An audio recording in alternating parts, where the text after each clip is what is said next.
A black pilot is blocked from entering his own plane by someone who refuses to believe he belongs in the cockpit. Passengers watch, phones recording, as he's humiliated in front of his own crew. But just 3 minutes later, everything flips. The flight is grounded. Panic sets in, and the only person who can save them is the very man they tried to keep out. What happens next will leave everyone speechless, including the one who stopped him.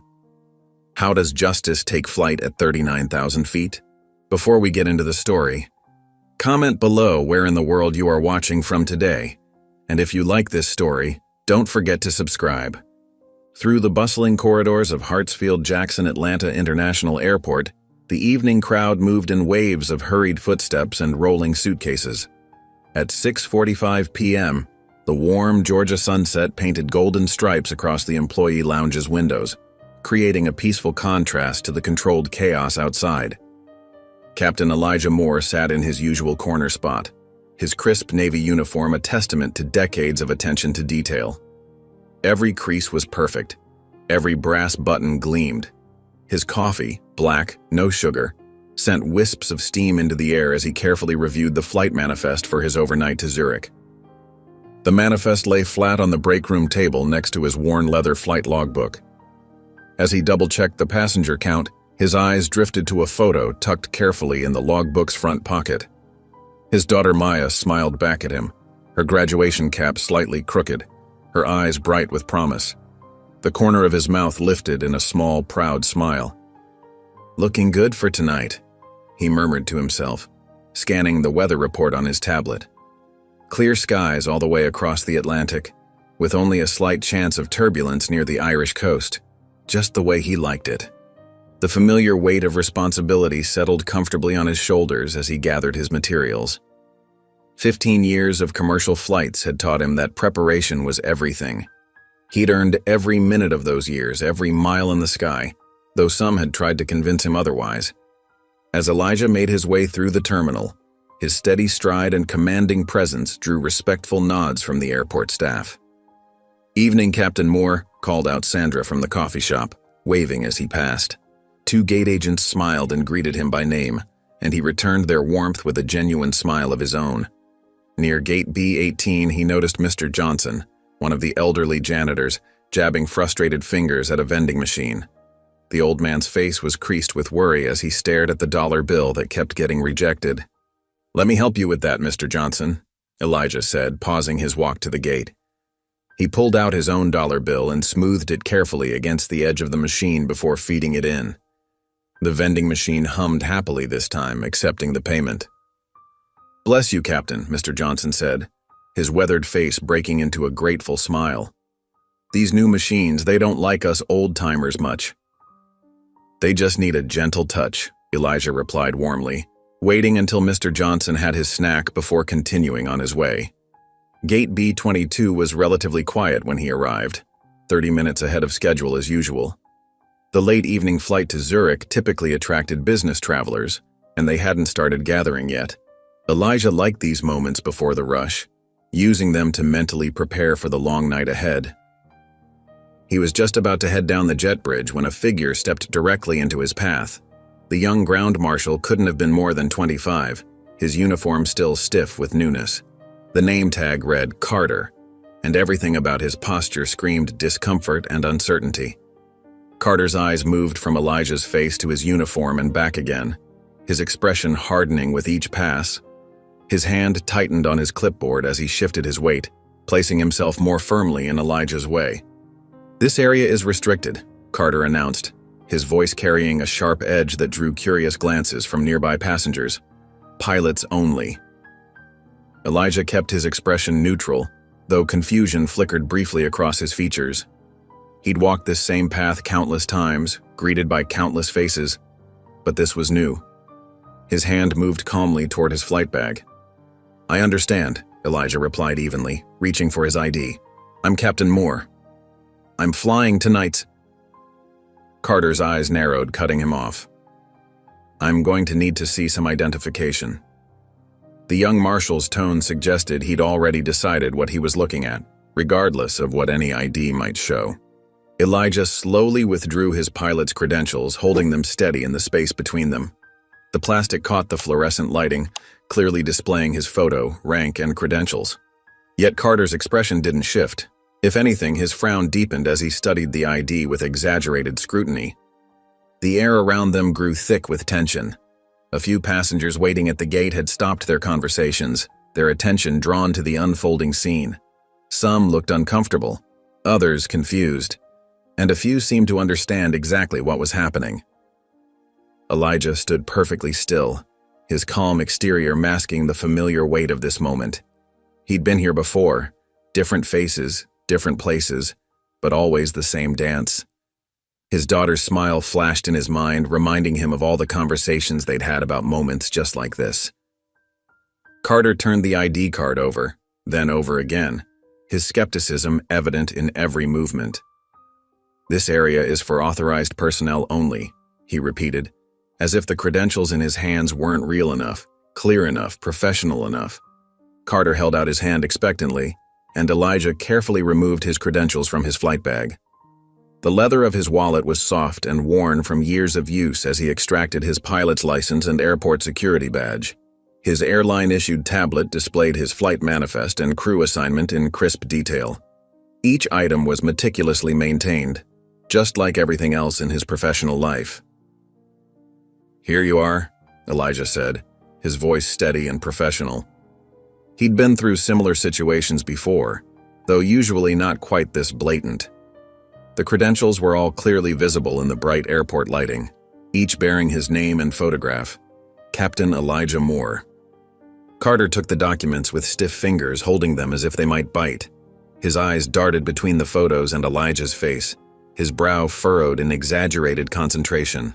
The young marshal turned each credential over, examining watermarks and holograms with unnecessary thoroughness. "These seem—" Carter paused, his hand hovering near the radio clipped to his safety vest. His uncertainty was evident in the way he shifted his weight from foot to foot, but his expression remained hard. "These need to be verified." Elijah maintained his composed stance, though he felt the familiar tightening in his chest. Behind him, he could hear the rustle of movement as passengers began to take notice of the situation. The gate area had grown quieter, the usual pre-boarding chatter dying down as people turned their attention to the scene unfolding before them. Carter's fingers found his radio, and he pressed the button with perhaps more force than necessary. "This is Ground Marshal Carter at Gate B-22. I need TSA assistance to verify some documentation."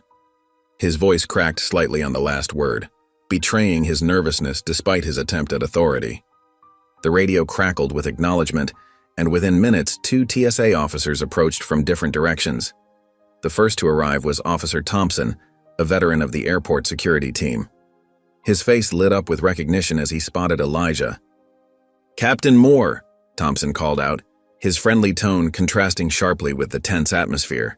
"Didn't know you were on tonight's Zurich run. How's Madison doing in flight school?"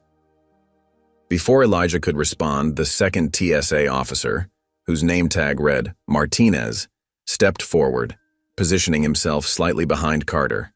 Martinez's expression mirrored Carter's skepticism, his hand resting casually but purposefully on his belt. "What seems to be the problem here?" Martinez asked, directing his question to Carter rather than Elijah. The gathering crowd of passengers had grown larger, their faces pressed against the terminal's glass walls. Some held phones, and Elijah noticed a teenage boy near the window deliberately holding his device at chest level, recording the entire interaction. The boy's expression was a mix of concern and determination. Carter handed the credentials to Martinez, who began his own examination. "These documents need authentication," Carter said, his voice stronger now with the backup of another authority figure. "Protocol requires thorough verification for restricted areas." Officer Thompson stepped closer, peering at the documents in Martinez's hands. "These are legitimate," Thompson said firmly. "I've known Captain Moore for years. He's one of our most experienced pilots." Martinez continued his inspection, seemingly unmoved by his colleague's vouching. The crowd behind the glass had grown larger, their whispers becoming more audible. Some passengers scheduled for the Zurich flight checked their watches nervously, while others shook their heads in obvious disapproval of the situation. The teenage boy's phone continued recording, capturing every moment of the tense scene. Through its microphone, it picked up a clear voice from the crowd. An older woman with silver hair and expensive jewelry, speaking just loud enough to be heard, probably stole that uniform. The comment hung in the air like smoke, heavy and acrid. Elijah's jaw tightened almost imperceptibly, but he maintained his professional demeanor. He'd learned long ago that dignity was his best defense. Officer Thompson's face darkened at the woman's words. He stepped forward, positioning himself between Elijah and the growing crowd. "I've personally verified Captain Moore's credentials hundreds of times," he announced loudly, his voice carrying authority that made both Carter and Martinez look up. "He's been flying out of this airport for 15 years. I can assure you these documents are legitimate." Martinez slowly lowered the credentials, glancing between Thompson and Carter. The weight of Thompson's words and his obvious familiarity with Elijah seemed to finally penetrate their wall of suspicion. Carter's face had grown slightly red, whether from embarrassment or frustration wasn't clear. He shifted uncomfortably, looking down at his safety vest as if the yellow stripes might offer some guidance. Finally, with visible reluctance, he stepped aside from the jet bridge entrance. Elijah gathered his credentials with the same calm precision he'd shown throughout the entire encounter. His watch now showed he was 15 minutes behind schedule, a delay that would need to be accounted for in his pre-flight preparations. Without a word to Carter, he moved past the young marshal and entered the jet bridge, his footsteps steady and purposeful. The automatic door hissed shut behind him, leaving Carter standing awkwardly between the two TSA officers. Through the glass, passengers could see Elijah's straight-backed figure walking toward the aircraft, his dignity intact despite the humiliation he'd just endured. The teenage boy finally lowered his phone, but the recording had already captured everything, from Carter's initial confrontation to Thompson's decisive intervention, and most importantly, Elijah's unwavering professionalism throughout the entire ordeal. Inside the aircraft, the familiar smell of recycled air and fresh coffee greeted Elijah as he made his way through the cabin. The flight attendants' faces lit up with genuine warmth at his arrival. Sarah, the lead attendant who had flown with him countless times, stepped forward with a bright smile. "Evening, Captain Moore. Good to have you back," she said, straightening her navy blue scarf. "We missed you on the Geneva route last week." "Thank you, Sarah," Elijah replied, his voice carrying its usual steady tone despite the lingering tension in his jaw. "How's the cabin prep coming along?" "Right on schedule, Captain, just finishing the galley inventory now." Elijah nodded, appreciating the efficiency he'd come to expect from Sarah's team. As he moved toward the cockpit, other crew members offered their greetings, each interaction marked by the kind of respect earned through years of consistent leadership. In the cockpit, Elijah settled into the familiar leather of the captain's seat. His hands moved automatically to the overhead panels, fingers dancing across switches and dials with practiced precision. The radio crackled to life as he checked in with flight operations. "Operations, this is Captain Moore on Flight 237 to Zurich." "Good evening, Captain," came the prompt response. "We've got you cleared for departure at 21:15 hours. Fuel load confirmed at 95,000 pounds. "Copy that," Elijah acknowledged, making a note in his flight log. He began working through the pre-flight checklist, each item receiving his full attention. The methodical process helped settle his mind, pushing aside the unpleasant encounter at the jet bridge. The cockpit lights cast a soft glow over the instrument panel as Elijah verified each system. He checked the weather radar, noting a small storm system they'd need to navigate around over the Atlantic. His movements were deliberate and focused, though the muscles in his jaw remained tight, the only visible sign of his earlier confrontation. The sound of footsteps in the cockpit entrance drew his attention. First Officer Leland appeared, his uniform crisp and new, his enthusiasm evident in his eager expression. The young officer's hands clutched his flight bag tightly, betraying his nervousness. "Good evening, Captain Moore," Leland said, settling into the right seat. He arranged his materials with careful attention, clearly trying to mirror Elijah's organized approach. "Sorry if I'm a bit late. Though actually it's funny. Some guy just waved me through without even checking my ID. Didn't even look at my credentials. Elijah's hands paused briefly over the instrument panel. The irony of the situation wasn't lost on him, but he simply gave a small nod and returned to his checklist. "Let's run through the systems check together, First Officer." Leland straightened in his seat, clearly appreciating the opportunity to learn from Elijah's experience. "Yes, sir. Ready when you are." Together, they began working through the pre-flight procedures. Elijah's voice remained steady and patient as he guided Leland through each step, explaining the importance of thorough verification and sharing insights gained from his years of experience.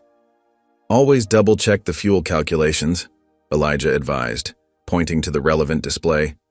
"Even when the ground crew confirms, it's our responsibility to verify." Leland nodded eagerly, scribbling notes in his small notebook. His initial nervousness began to fade as they worked, replaced by focused attention to each task. The cockpit settled into a rhythm of professional efficiency, punctuated by clear communication between the two pilots.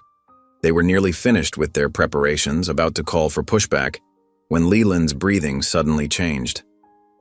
Elijah noticed the sharp intake of air and glanced over to see his first officer's face contorted in pain. "Leland?" Elijah asked, immediately alert to the change. The young officer's hand flew to his chest, his fingers clutching at his uniform. His face had gone pale, and beads of sweat appeared on his forehead. Before Elijah could say another word, Leland's eyes rolled back and he slumped forward in his seat. Elijah's training kicked in instantly. In one fluid motion, he reached for the crew intercom while simultaneously checking Leland's pulse at his neck. "This is the captain." His voice rang out clear and authoritative through the aircraft's speaker system. "Medical emergency in the cockpit. I need immediate medical assistance and paramedics to the aircraft." Sarah's voice came back immediately. "Copy that, Captain. Emergency services are being notified." Elijah carefully adjusted Leland's position, ensuring his airway remained clear. The young officer's pulse was rapid but present, his breathing shallow. Years of emergency training guided Elijah's actions as he monitored his first officer's vital signs while maintaining awareness of their surrounding environment. The sound of running footsteps echoed through the cabin. Within minutes, 2 paramedics burst into the cockpit, their equipment ready. They moved with practiced efficiency, quickly assessing Leland's condition. "What happened?" the first paramedic asked, attaching monitoring equipment to Leland's chest. "He complained of chest pain and lost consciousness," Elijah reported, his voice calm despite the urgency of the situation. "It happened suddenly, about 30 seconds before I called for assistance." The paramedics worked quickly, their movements precise and coordinated. The narrow confines of the cockpit made their task challenging, but they managed with professional skill. Leland remained unconscious as they transferred him to a portable stretcher, his young face pale under the cockpit lights. As they prepared to move Leland out of the cockpit, Elijah reached out and briefly squeezed his first officer's shoulder. The gesture was quick, but carried the weight of genuine concern. He watched as the paramedics carefully maneuvered the stretcher through the cockpit door, their actions swift but gentle. The paramedics worked swiftly, their movements precise as they secured Leland to the stretcher. The narrow aisle of the aircraft became a corridor of urgent activity as they guided their patient toward the exit. Sarah, her face etched with concern, approached Elijah as the medical team passed by. "Captain," she said in a hushed tone, leaning close. "I was monitoring his vitals while we waited for the paramedics. His pulse dropped dangerously low at one point." Her experienced eyes reflected genuine worry.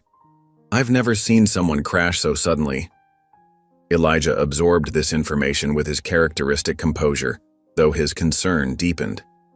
The cabin had erupted into a low buzz of worried conversations, passengers craning their necks to catch glimpses of the unfolding drama. Some held their phones up, but the flight attendants professionally directed them to lower their devices. Taking a deep breath, Elijah reached for the cabin intercom. His finger pressed the familiar button, and his steady voice filled the aircraft. "Ladies and gentlemen, this is Captain Moore speaking. We are experiencing a slight delay due to a medical situation with one of our crew members. I want to assure you that they are receiving the best possible care." We appreciate your patience and understanding as we work to resolve this situation. I will keep you updated as more information becomes available." His words, measured and professional, seemed to settle some of the nervous energy in the cabin. Several passengers nodded appreciatively at his transparency, while others returned to their seats, accepting the delay with relative calm. Sarah coordinated with the rest of the cabin crew, ensuring passengers remained comfortable and informed. The methodical routine of airline service continued around the emergency, a testament to their training and professionalism. In the operations center, controllers and schedulers worked frantically to address the sudden crew shortage. Phone calls bounced between different departments, searching for a solution. The scheduling supervisor, her computer screen filled with crew rotation charts, shook her head in frustration.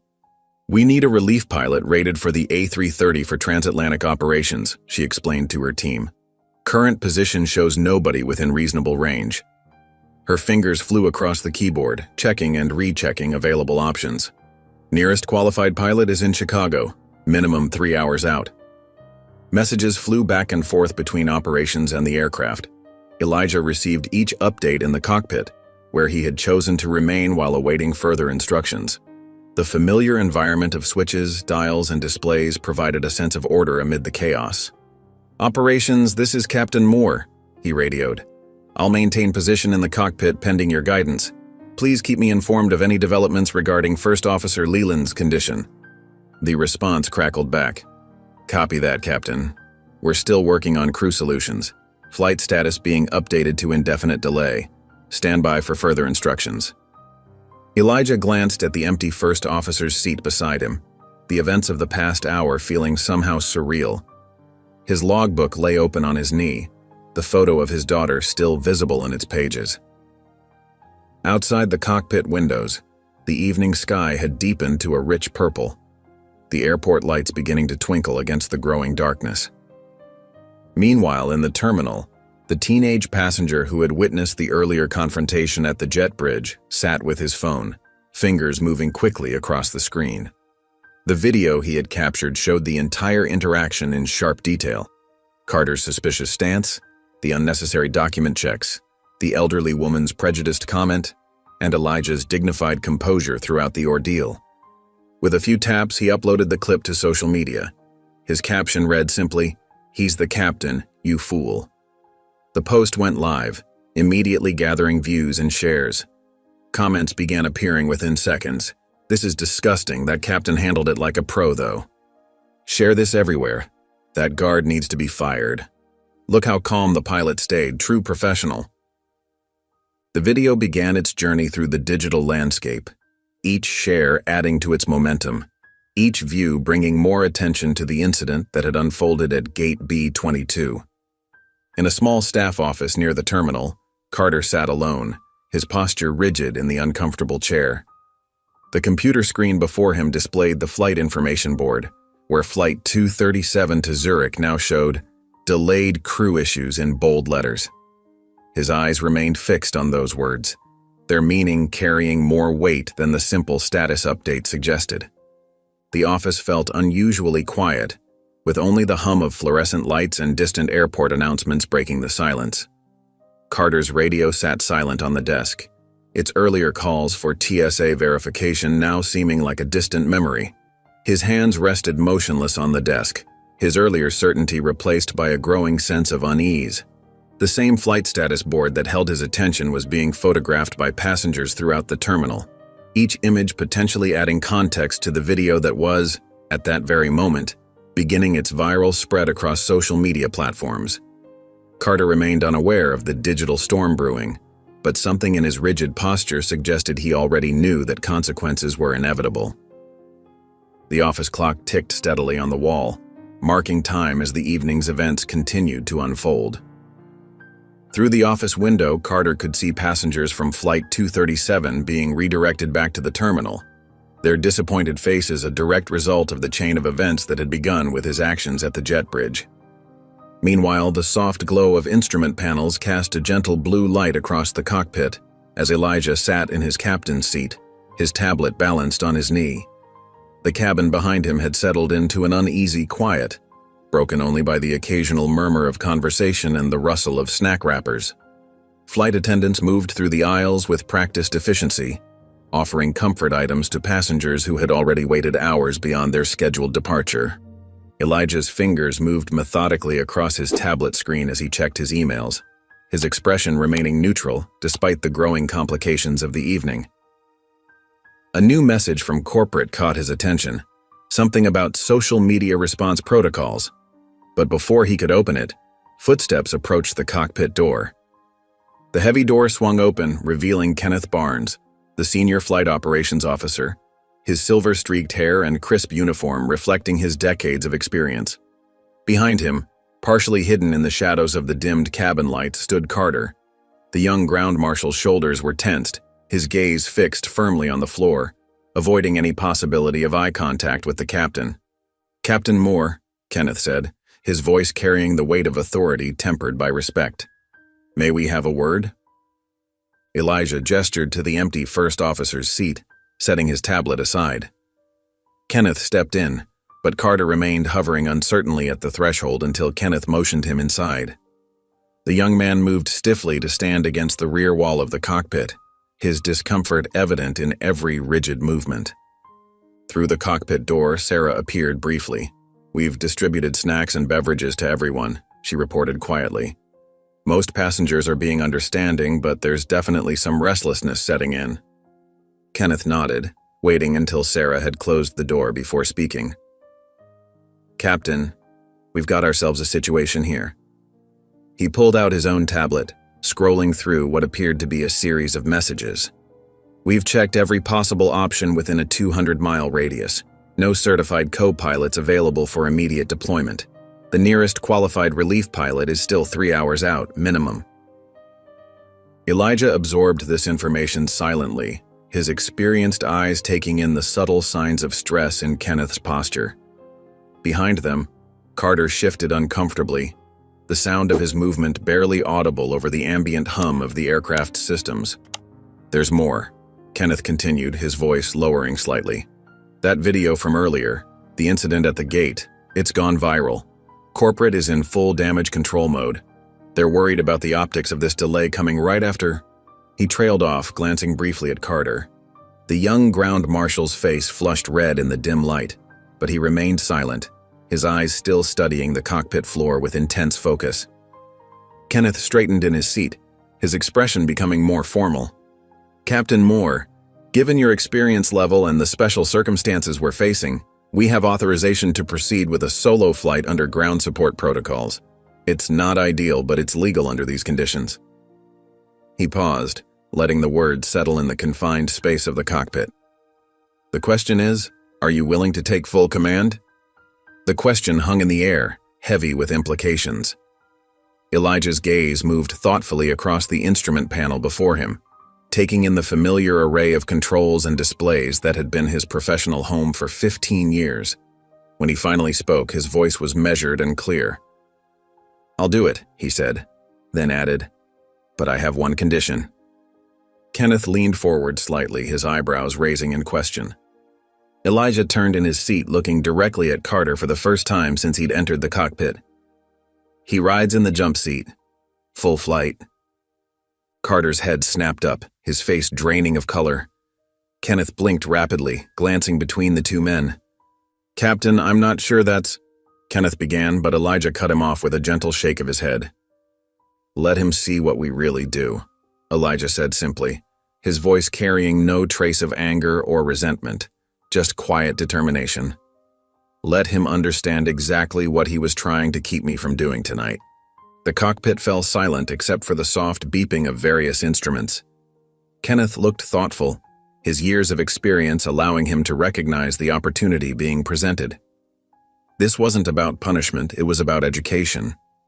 After what seemed like an eternity, Kenneth nodded slowly. "I'll need to clear it with security, but I don't see any regulatory issues." He turned to Carter, who stood frozen against the wall. "Ground Marshal Carter, you're being formally notified. Captain Moore has requested your presence in the jump seat for the duration of this flight to Zurich. Do you understand?" Carter swallowed hard, his Adam's apple bobbing visibly in the dim light. When he spoke, his voice was barely above a whisper, but clear enough to hear. "Yes, sir." The words carried no resistance, no argument, just simple acceptance. His eyes finally met Elijah's, and for a brief moment, something passed between them, not quite understanding yet, but perhaps the beginning of it. Kenneth stood, smoothing his uniform with practiced hands. "I'll make the necessary arrangements and notify corporate of the solution." He paused at the cockpit door, looking back at Elijah. "Captain, we'll begin preparations for departure within the hour." As Kenneth's footsteps faded down the aisle, Elijah turned back to his instrument checks, his movements as precise and professional as always. Carter remained standing against the wall. His world shifted dramatically from what it had been just hours ago when he'd stood blocking that same captain's path at the jet bridge. The cabin door sealed with a pressurized hiss, marking the point of no return. At 9:50 p.m., the familiar sounds of final preparations echoed through the aircraft. Overhead bins clicking shut, seatbelts fastening, and the gentle murmur of passengers settling in for their transatlantic journey. Carter stood at the cockpit entrance, his uniform crisp, but his composure anything but. His fingers traced the edge of his badge, a nervous habit he'd developed during his first week on the job.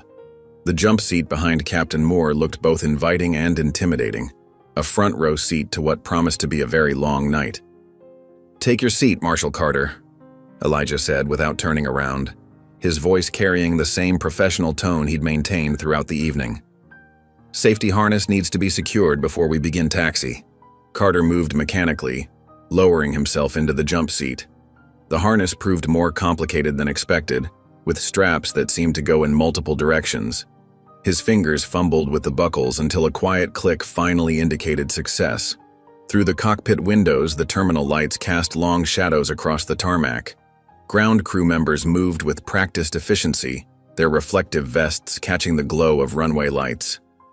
Inside the cabin, snippets of conversation drifted forward. "That's him. From the video. Can't believe they treated him like that. Best pilot in the fleet, I heard." Sarah, the lead flight attendant, appeared in the cockpit doorway. Her experienced eyes took in the unusual scene: the empty first officer's seat, Carter perched awkwardly in the jump seat, and Elijah's steady presence in the captain's chair.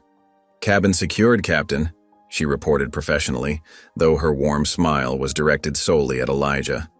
All passengers seated and briefed on the situation. "Thank you, Sarah," Elijah responded, his fingers dancing across the overhead panel with practiced precision. "Please take your jump seat for departure."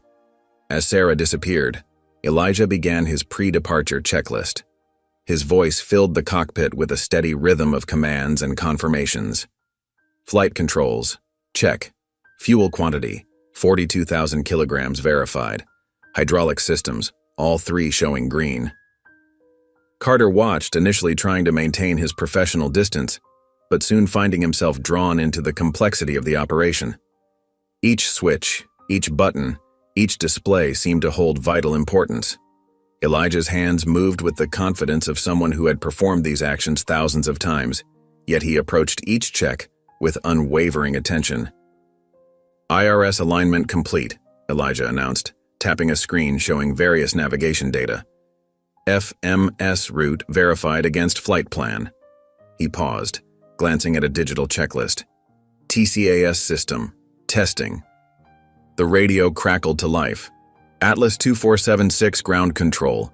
You're cleared to push back from gate Bravo 22. Taxi to runway 27R via taxiway Charlie. Hold short of Alpha." "Atlas 2476 cleared to push, taxi 27R via Charlie, hold short Alpha," Elijah repeated flawlessly. His right hand reached up, flicking several switches in quick succession. "APU running. Engine start sequence initiated." Carter felt the subtle vibration as the massive engines began their startup sequence. The whine of turbines grew steadily, transforming from a whisper to a confident roar. Through the cockpit windows, he could see the terminal slowly receding as the pushback tug guided them backward. "Notice how the N1 gauge climbs gradually," Elijah explained, not as if speaking to Carter specifically, but as though giving a lecture to an unseen classroom. "We're looking for a stable reading above 23% before introducing fuel." The aircraft's movements were deliberate and precise as they taxied toward the runway. Elijah maintained constant communication with ground control, acknowledging each instruction with perfect radio etiquette. The complexity of airport operations became apparent as they navigated the maze of taxiways, other aircraft, and ground vehicles. When they reached the holding point for runway 27R, Elijah performed another series of checks. Before takeoff checklist, he announced, "Flight controls, checked and free. Flaps, set for takeoff. Trim set. Anti-ice not required. Transponder set mode Charlie." The radio crackled again. "Atlas 2476, wind 270 at 8, runway 27R, cleared for takeoff." "Atlas 2476 cleared for takeoff 27R, Elijah confirmed. He advanced the throttles smoothly, and the engines responded with increased power. The massive aircraft began rolling down the runway, gathering speed with impressive authority. Carter's hands gripped the edges of his seat as the ground lights blurred past with increasing speed. The nose lifted gradually, and suddenly they were airborne, the lights of Atlanta spreading out below them like a glittering carpet. "Positive rate," Elijah called out, his voice steady. "Gear up." The landing gear retracted with a subtle thump, and the aircraft continued its climb into the night sky. They encountered some mild turbulence as they passed through a layer of clouds, causing the aircraft to shudder slightly. Carter's grip on his seat tightened, but Elijah remained perfectly composed, making minor adjustments to their heading and power settings without any sign of concern. Through the cockpit windows, stars began to appear as they climbed above the cloud layer. Their brightness seemed to mirror the tension in the small cockpit, distant, cold, yet somehow intense. The city lights below gradually became more distant, transforming into a tapestry of twinkling points that rivaled the stars above. Elijah continued to work through his procedures methodically, each action accompanied by a clear explanation. "Passing through 10,000 feet, he announced. "Beginning acceleration. Flaps up. Autopilot engaged." His hands moved with precision, adjusting various controls as the aircraft settled into its climb. Carter watched all of this in silence, his earlier rigid demeanor slowly giving way to something closer to awe. The complexity of the operation, the responsibility involved, and the sheer skill required to manage it all began to sink in. Each procedure Elijah performed seemed to carry the weight of years of experience, each decision backed by countless hours in the air. The stars continued to shine through the cockpit windows as they climbed higher into the night sky, their light a silent witness to the unfolding lesson in both aviation and humanity taking place in the confined space of the cockpit. Sometime later, the digital clock on the instrument panel showed 10:50 p.m. as Atlas Flight 2476 cruised steadily at 39,000 feet. The vast darkness outside was broken only by distant stars and the occasional flash of the aircraft's navigation lights, reflecting off wispy clouds. Inside the cockpit, the gentle hum of the engines provided a constant backdrop to the array of softly glowing instruments. Elijah's hands moved with practiced efficiency across the controls, performing routine systems checks. The autopilot maintained their course, allowing him to monitor the aircraft's performance with measured attention. The cabin lights had been dimmed for the overnight flight, casting the cockpit in a peaceful blue glow from the instrument displays. Carter sat quietly in the jump seat, his earlier stiffness somewhat softened by exhaustion and the hypnotic drone of the engines. His eyes followed Elijah's movements, noting how each action seemed purposeful and precise. The complexity of the cockpit that had initially overwhelmed him now sparked a genuine curiosity.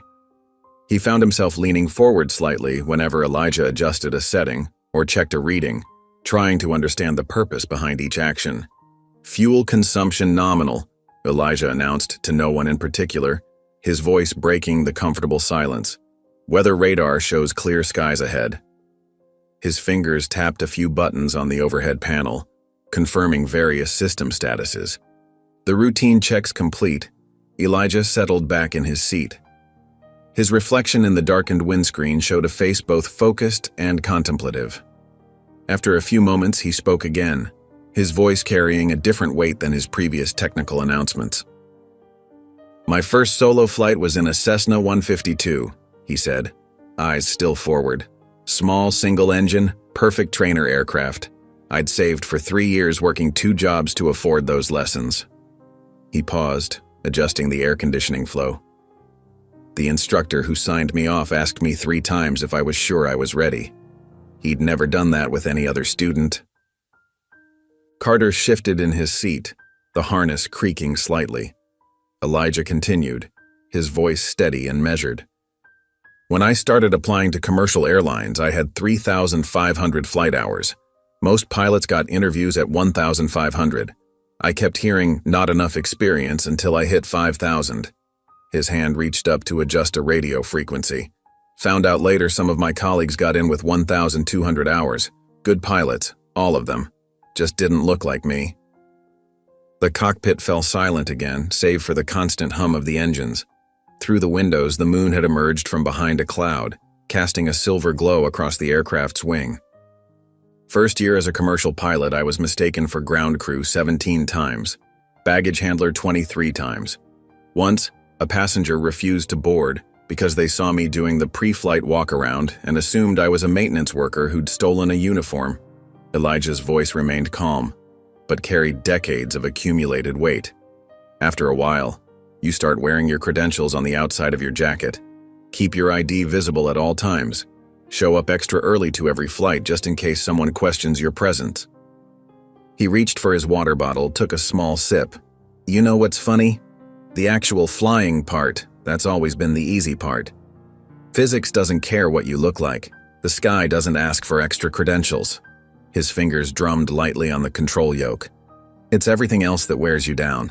The constant proving, the extra scrutiny, the subtle doubts.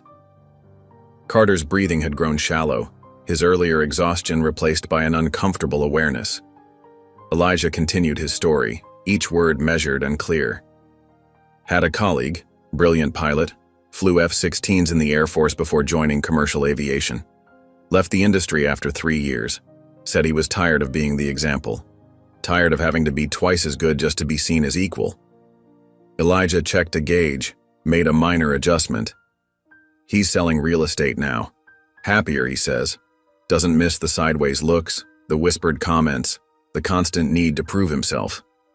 The aircraft encountered a pocket of light turbulence, causing a slight tremor.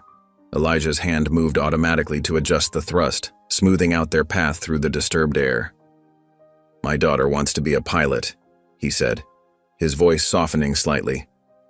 She's 12, already knows more about aircraft systems than most adults. But every time she mentions it, her mother gets this look. Not disapproval, just concern, because she knows what her daughter will face.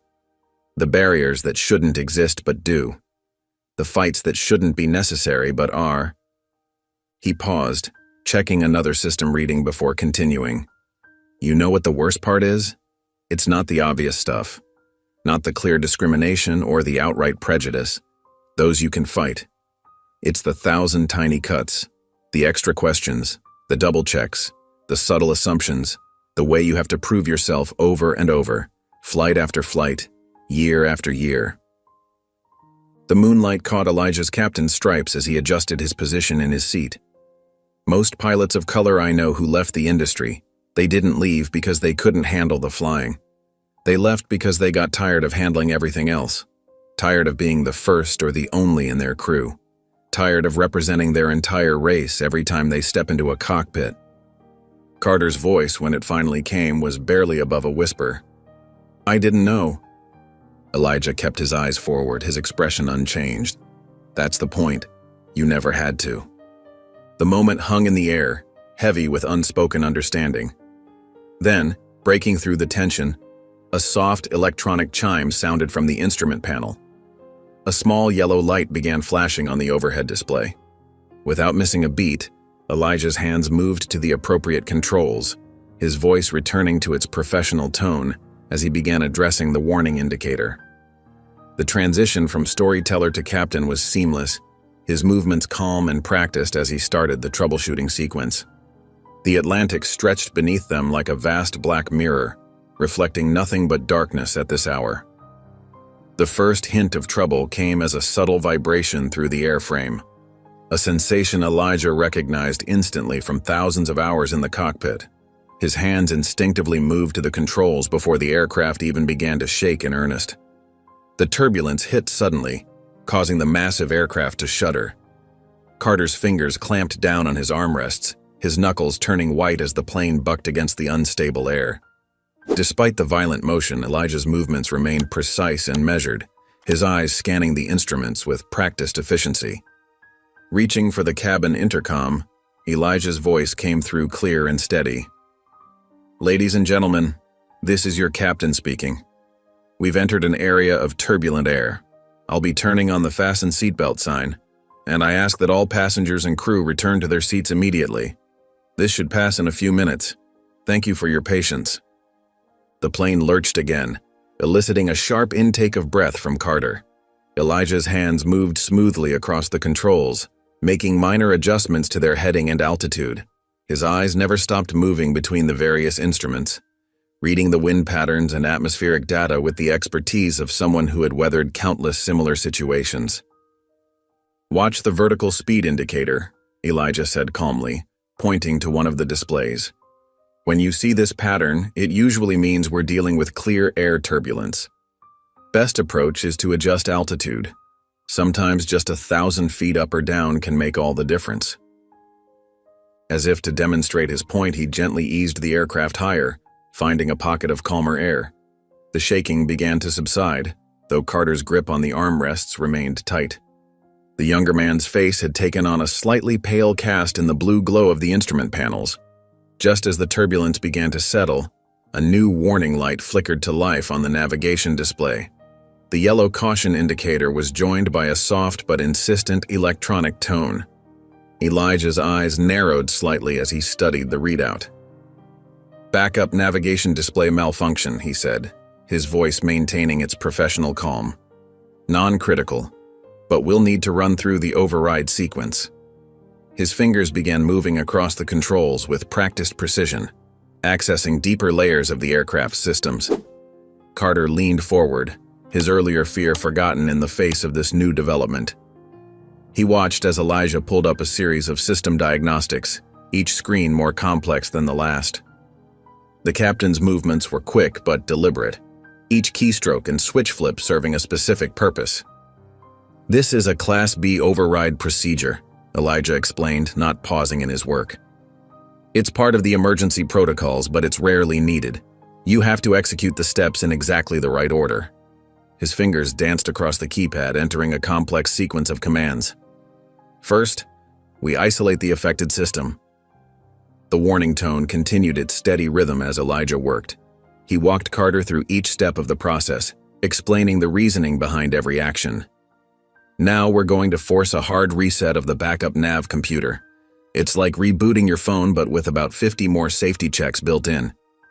Carter watched fascinated as Elijah navigated through procedures that weren't covered in any basic training. The complexity of the override sequence was daunting, yet Elijah handled it with the same steady confidence he'd shown during the turbulence. "There's a specific timing to this next part," Elijah continued, his focus intense but controlled. "You have to input the reset command within 3 seconds of the system prompt, or it defaults back to the error state." His timing was perfect. The warning light blinked twice and then went dark. The plane continued its steady course through the now calm air, as Elijah ran a final series of checks to ensure the system was fully stabilized. The backup navigation display came back online, its screen showing normal readings across all parameters. Finally, Elijah allowed himself to lean back slightly in his seat, taking a deep breath. His movements had never betrayed any anxiety or uncertainty, but now there was a subtle release of tension in his shoulders. Carter stared at him, shaking his head in amazement. The young man's earlier rigid demeanor had been replaced by something approaching awe. "How the hell do you stay that calm?" he asked, his voice carrying both admiration and disbelief. For the first time since takeoff, Elijah turned to look directly at Carter. His eyes held 15 years of experience, countless challenges faced, and battles fought not just against mechanical issues, but against prejudice and doubt. "Because I've had to for 15 years every day." The words hung in the cockpit, heavy with meaning. The soft hum of the engines seemed to grow louder in the silence that followed, filling the space between the two men with its steady drone. The stars continued their silent watch through the cockpit windows as the aircraft cruised onward through the darkness, carrying its cargo of passengers, crew, and unspoken understanding. The digital clock on the instrument panel showed 11:50 p.m. as the aircraft cruised steadily across the Atlantic. The cockpit hummed with the familiar symphony of aviation, the low drone of engines, occasional radio crackles, and the soft beeping of monitoring systems. Through the windows, darkness stretched in every direction, broken only by the blinking navigation lights reflecting off the wing surfaces. Carter shifted in the jump seat, trying to find a more comfortable position. The initial terror of turbulence had faded, replaced by the monotony of long-distance flight. His eyes kept drifting to Elijah, who sat focused on his tablet, methodically reviewing the mid-flight performance metrics with unwavering attention to detail. The captain's fingers moved efficiently across the screen, logging data points and checking system statuses. Each movement spoke of years of experience, of countless nights spent ensuring everything was precisely as it should be. Carter watched as Elijah made a small notation about fuel consumption, then cross-referenced it against their flight plan. The radio crackled with routine communications from other aircraft sharing their Atlantic corridor. Elijah responded when needed, his voice carrying the same professional calm it had maintained throughout the flight. The exchange of coordinates and weather updates created a rhythmic backdrop to their silent vigil. Carter cleared his throat softly, his hands fidgeting in his lap. When he finally spoke, his voice came out rougher than he intended, almost catching in his throat. "My father," he started, then paused, searching for words. "He flew Blackhawks, 20 years in the Army." Elijah continued his work but gave a small nod to show he was listening. The gesture encouraged Carter to continue, though his words still came haltingly. "He used to tell me." Carter's voice grew quieter, shame creeping into his tone. "He always said black pilots don't make it to command seats, that they weren't." He couldn't finish the sentence, the words sticking in his throat. Elijah's hands stilled on the tablet. He didn't look up immediately, instead taking a moment to absorb the weight of Carter's admission. When he finally spoke, his voice carried no anger, only a deep, worn knowledge. "Let me tell you about Captain Marcus Washington," Elijah said, setting the tablet aside. "He was my mentor when I first started flying commercially. 30 years of experience. Could land a 747 in his sleep. The kind of pilot everyone wanted to learn from." Carter listened intently as Elijah continued, his voice taking on a thoughtful tone. "Marcus taught me more than just flying. He taught me how to navigate the other parts of this job, the parts they don't cover in flight school." Elijah adjusted a dial slightly before continuing. "He showed me how to handle the jokes that weren't really jokes, the comments about how surprising it was to see someone like me in the cockpit, the way some passengers would do a double take when they saw who was flying their plane." The captain's words painted a picture of a reality Carter had never had to consider. Marcus was passed over for promotion 6 times, always with a different excuse. Too aggressive, too passive, not enough leadership qualities, despite training half the pilots in his fleet. Carter's face reddened as he recognized similar phrases he'd heard throughout his own career, used about others. Elijah went on, his voice steady, but carrying an undercurrent of carefully controlled emotion. "Every flight, every landing, every decision had to be perfect, no margin for error. Other pilots could make mistakes. They were just learning, having a bad day. But us?" Elijah shook his head slightly. One mistake and it confirmed every bias they already held. The radio crackled again, and Elijah paused to acknowledge a routine check-in. His response was crisp and professional, then he continued. "Marcus retired early, not because he wanted to, but because the constant scrutiny, the extra checks, the subtle doubts, they wear you down, like waves against a cliff. Eventually, even the strongest stone shows cracks." Carter sat in silence, absorbing the weight of these words. His mind went back to the terminal, to his own actions just hours ago. He thought about how quickly he'd jumped to suspicion, How easily he dismissed Elijah's credentials. "The system trains you to watch us more closely," Elijah continued, "to grade us more harshly, to question our presence in spaces like this." He gestured to the cockpit around them. "And still we rise, we excel, we prove ourselves again and again, not because we should have to, but because we have to." The ocean below was invisible in the darkness, but Carter found himself staring down anyway, as if searching for answers in the black expanse. His voice, when it came, was barely above a whisper. "I didn't come here to be racist." Elijah's response came without hesitation, his voice carrying neither accusation nor absolution. "You didn't. You just showed up in a system that already was." The plane continued its steady course through the night sky, carrying its passengers toward dawn. The instrument panels glowed softly, casting their blue light over both men as they sat in contemplative silence, each processing the weight of truth spoken at 39,000 feet. Meanwhile, the morning sun crept over Atlanta's skyline, casting long shadows across the city's sleepy streets. In his bedroom, 16-year-old Marcus rolled over and grabbed his phone from the nightstand, squinting at the screen through bleary eyes. His notifications had exploded overnight. The video he'd captured at Gate B-22 had gone viral. Marcus sat up straight in bed, suddenly wide awake. The view count had skyrocketed past 3 million. His hands shook slightly as he scrolled through the thousands of comments, shares, and reactions pouring in from across the globe. The hashtags #Captain Moore and #Let Him Fly dominated trending lists on multiple platforms. "Mom!" he called out, his voice cracking with excitement. "Mom, you need to see this." Across town in the CNN newsroom, producers huddled around monitors displaying the viral footage. The morning news anchor, Lisa Martinez, adjusted her earpiece as the technical director counted down to their live segment. "Breaking this morning," Lisa began, her voice carrying the weight of significance.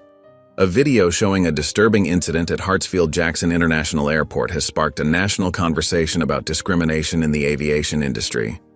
The segment cut to interviews with former students of Captain Moore. Susan Jenkins, now a commercial pilot herself, spoke with tears in her eyes about how Elijah had mentored her through flight school. "He never complained," she said, dabbing at her eyes with a tissue. "He just worked harder than anyone else and made sure to help others along the way." Retired Captain James Wilson, a 30-year veteran of the industry, appeared via video link from his home in Chicago. His white hair and weathered face spoke to decades of experience as he shared his own stories. "What happened to Captain Moore isn't new," he explained, his voice steady but sad. "It's just that now, finally, people are seeing it."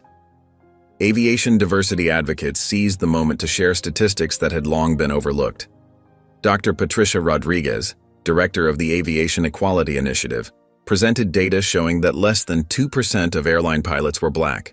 "This isn't about one incident," she emphasized, pointing to a graph. "This is about systemic barriers that have existed for generations." The story spread across morning shows and news websites. But unlike many viral moments of racial tension, the public response wasn't primarily anger. Instead, a somber realization seemed to settle over viewers as they witnessed the quiet dignity with which Elijah had handled the situation. Comments flooded social media. "How many times has this happened without cameras rolling? The way he stayed professional through all of that? This is what everyday discrimination looks like, not always loud, but always there." In a glass-walled conference room high above downtown Atlanta, airline executives gathered for an emergency PR call. Coffee cups and laptops cluttered the long table as they connected with their crisis management team. CEO Richard Bennett's face appeared on the main screen, his expression grave. "We need a statement out within the hour," he declared, running a hand through his silver hair. "Something that acknowledges the severity while demonstrating our commitment to change." Carla Torres, the head of internal communications, nodded as she typed rapidly on her laptop. "We're drafting language now, sir. Should we include specific action items?" "Yes," Bennett replied firmly. "And get me Carter's personnel file immediately. We need to understand how this happened and ensure it never happens again." The PR team worked frantically, passing drafts back and forth as they crafted their response. Words like unacceptable, accountability, and systematic changes filled their screens. But their careful wordsmithing was suddenly interrupted by an alert from their social media monitoring system. A new post was going viral, this time from 39,000 feet above the Atlantic.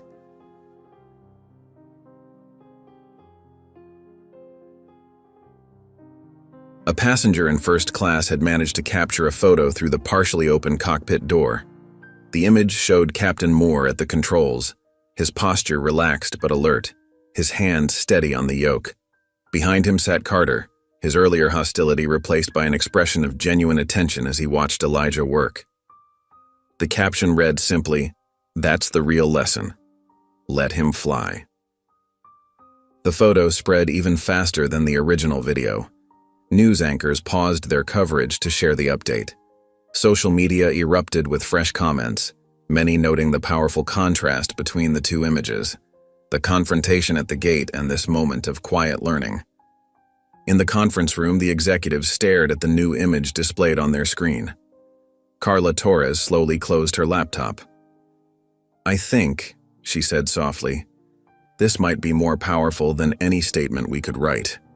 The CEO leaned back in his chair, studying the photo. The tension in his shoulders eased slightly as he nodded. "Sometimes," he mused, "the best response is to let actions speak louder than words." Outside the conference room windows, the morning sun now sat high above Atlanta. At Hartsfield-Jackson, planes continued to take off and land, their paths cutting through the clear blue sky. The viral video played on phones and screens throughout the terminal, but its impact had evolved from outrage to something more profound, a mirror reflecting long-hidden truths about who we trust to guide us through the clouds. In newsrooms across the country, producers began shifting their coverage from the initial incident to broader discussions about representation in aviation. Industry veterans who had stayed quiet for years began sharing their stories. Flight schools reported sudden increases in inquiries from minority students. The conversation was changing, one view at a time. The morning wore on, and the photo from the cockpit continued to spread. Each share carried the same simple message: let him fly. 3 words that seemed to capture something essential about trust, respect, and the long journey toward true equality, not just in aviation but everywhere. The first hints of dawn painted the horizon in soft pinks and purples as their Boeing 787 cruised toward its final destination. Through the cockpit windows, the majestic Swiss Alps emerged from the darkness, their snow-capped peaks catching the early morning light. Zurich's distinctive skyline began to materialize in the distance, a welcome sight after the long transatlantic journey. Elijah's hands moved with practiced precision across the instrument panel as he initiated the descent procedures. His movements were fluid and confident, each action part of a well-rehearsed symphony he had performed countless times before. The navigation displays showed their approach path, and he began coordinating with Zurich air traffic control in his characteristic, calm, clear voice. Carter sat quietly in the jump seat, his body language markedly different from the rigid, suspicious posture he had displayed hours earlier at the gate in Atlanta. His shoulders had relaxed, and his eyes followed Elijah's movements with genuine interest rather than scrutiny. When Elijah reached for a switch on the overhead panel, Carter instinctively handed him the approach checklist, earning a small nod of appreciation from the captain. "Weather report shows light crosswinds," Elijah announced, making minor adjustments to their approach. "Visibility excellent." Carter leaned forward slightly, taking in the complex array of instruments and the methodical way Elijah monitored each one. Though he wasn't trained as a pilot, he found himself anticipating some of the basic procedures after watching Elijah work through the night. When Elijah needed a radio frequency changed, Carter was already reaching for the dial. The plane descended through layers of clouds, the massive aircraft responding to every subtle input from Elijah's steady hands. The city grew larger beneath them, its streets and buildings taking shape in the morning light. Carter watched in amazement as Elijah handled a sudden wind gust with a slight correction that passengers probably didn't even notice. As they made their final approach to Zurich International Airport, the landing gear deployed with a reassuring thud. The runway appeared ahead, and Elijah guided the aircraft down with the same grace he had demonstrated throughout the flight. The touchdown was so smooth that passengers might have missed the exact moment the wheels met the tarmac. Spontaneous applause erupted from the cabin. The sound filtered into the cockpit, accompanied by a few cheers and whistles.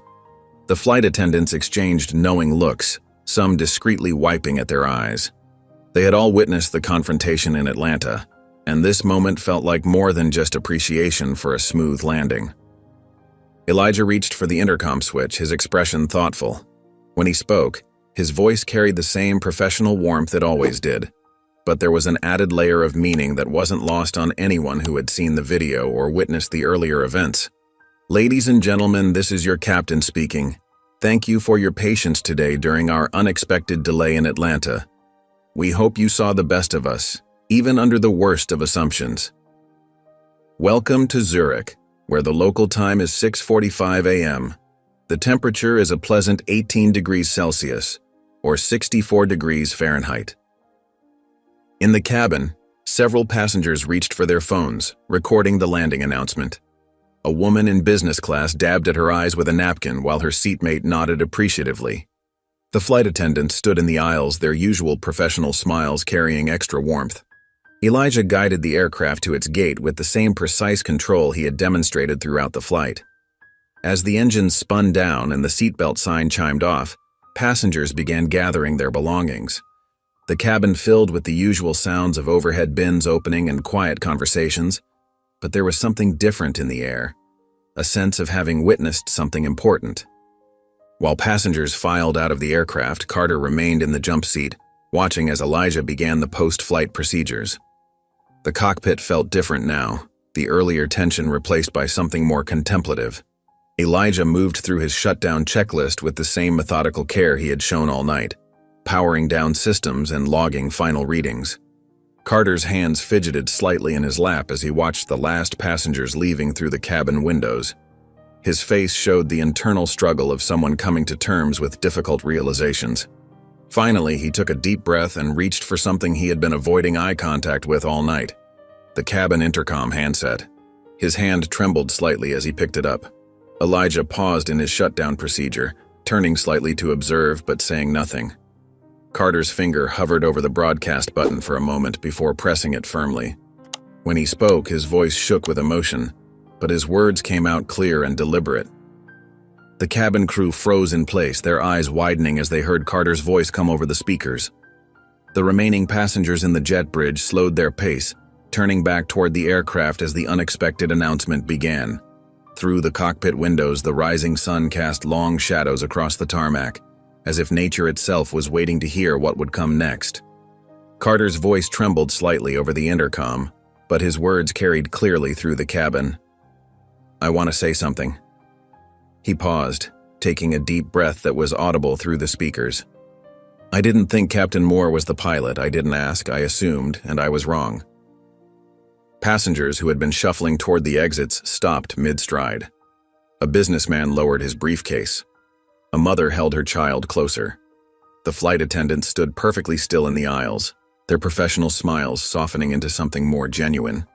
In the cockpit, Elijah's hands stilled over the instrument panel. He didn't turn around, but his shoulders straightened almost imperceptibly as Carter continued speaking. "Captain Moore saved this flight tonight, and I was privileged to witness what professionalism and grace look like." Carter's voice grew stronger with each word, as if the weight of truth was lifting something heavy from his chest. "I saw things I never understood before, things I never wanted to understand before." The cabin remained silent for several heartbeats after the intercom clicked off. Then, from somewhere in the middle of the plane, a single person began to clap. The sound echoed lonely at first, then others joined in. A wave of applause built from row to row, growing into something more than just polite acknowledgement. Someone called out, "Thank you." Others joined in with words of support. The applause swelled, filling the cabin with an emotion that transcended the usual end-of-flight relief. This was something different: recognition of human dignity, of wrongs acknowledged, of small steps toward change. Carter stepped out of the cockpit, his uniform crisp but his composure barely holding. His eyes were red-rimmed, and he blinked rapidly against tears that threatened to fall. The nearest passengers reached out to shake his hand or pat his shoulder as he passed. An elderly woman squeezed his arm and whispered, "Good man." Outside the aircraft, the early morning sun streamed through the terminal windows, casting long shadows across the gate area. A small group of Swiss journalists had gathered, their cameras ready and notebooks open. Word of the viral video had spread across the Atlantic faster than the flight itself, and local media had caught wind of the story's significance. Among the waiting crowd stood a mother and her young son, set apart from the journalists by their earnest anticipation. The boy, no more than 7 or 8, wore a carefully assembled outfit, dark pants, a white shirt, and what appeared to be handmade pilot's wings pinned to his chest. His mother held his hand with one of hers. In the other, she gripped a homemade sign that read, "Danke, Captain Moore," in careful, colorful letters. The boy bounced on his toes, his eyes fixed on the aircraft door. His mother spoke to him softly in Swiss German, smoothing his hair with gentle fingers. The gesture seemed to contain all the hope and worry of parents who want their children's dreams to fly free of the barriers they themselves had faced. As passengers began deplaning, many paused to take in the scene at the gate. Some recognized the gathering of journalists and pulled out their phones, understanding they were witnessing the conclusion of something that had begun with another camera in Atlanta. Carter emerged first, his steps hesitant as he saw the crowd. A few cameras turned his way, but he quickly stepped aside, making himself small against the wall. His posture spoke of someone who understood this moment wasn't about him, or rather wasn't about who he had been 8 hours ago. Then Elijah appeared in the doorway. He moved with the same quiet dignity that had carried him through the night, his uniform still perfectly pressed despite the long flight. The cameras began clicking rapidly, but his expression remained composed, not stern but peacefully resolute. The young boy couldn't contain himself any longer. He tugged free from his mother's hand and ran forward, his makeshift pilot's costume fluttering. In his small hands, he clutched a notebook that seemed too big for him. "Captain, Captain," he called out in accented English. Elijah's face softened as he saw the boy approaching. Without hesitation, he knelt down to meet the child at eye level, his movements deliberate and gentle. The boy thrust the notebook forward, his eyes wide with admiration. "Will you sign, please?" the boy asked, his English careful and practiced.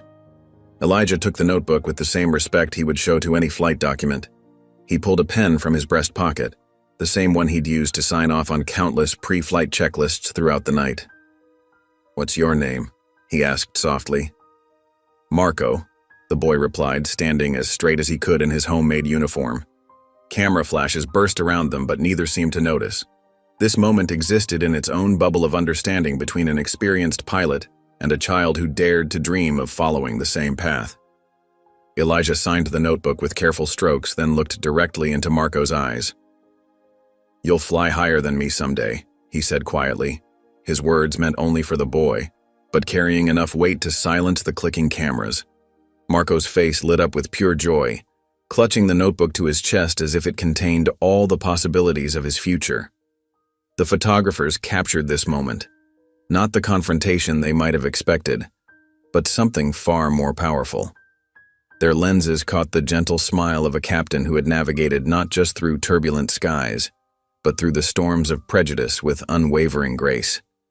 They captured the wonder in a child's eyes, untouched by the biases that had tried to ground other dreams. They captured the quiet victory of dignity over discrimination, of professionalism over prejudice. The mother stepped forward, tears streaming freely down her face as she held up their sign. "Danke," she whispered, the word carrying years of her own hopes and fears for her son's future. The cameras continued to flash, recording not scandal but triumph, not conflict but connection. In their viewfinders, they framed a moment when the sky seemed a little more open, a little more free, for everyone who dared to look up and dream of flying. The morning sun filtered through Zurich Airport's vast windows, casting long shadows across the polished floors. Elijah walked with measured steps through the terminal, his posture straight and professional despite the exhaustion of the overnight flight. 2 local airline officials flanked him, their Swiss Air uniforms pristine, occasionally gesturing and speaking in hushed, respectful tones. A few steps behind, Carter followed like a shadow, his earlier confidence replaced by a contemplative silence. His uniform, though still neat, seemed to weigh heavily on his shoulders. Every few steps, someone would glance their way, recognition flickering across their faces. The video had spread faster than anyone expected. The small procession made its way past duty-free shops and bustling cafes. Though the initial crowd of journalists and onlookers had dispersed, their passage still drew attention. Travelers paused mid-conversation. Phones appeared discreetly to capture photos, and whispers followed in their wake. The air itself seemed charged with the lingering energy of what had transpired. One of the Swiss officials gestured toward a quiet corridor leading to the airline's private offices. "This way, Captain Moore. We've arranged a comfortable space for you to rest and refresh before your return flight." Elijah nodded, maintaining his characteristic composure. The click of their shoes against the floor echoed in the relative quiet of the administrative wing. Carter's footsteps behind them seemed to grow increasingly hesitant, as if each step required conscious effort. As they approached the office area, a flight attendant emerged from a side hallway. Her name tag identified her as Maria, and her eyes held a mix of determination and emotion as she approached the group.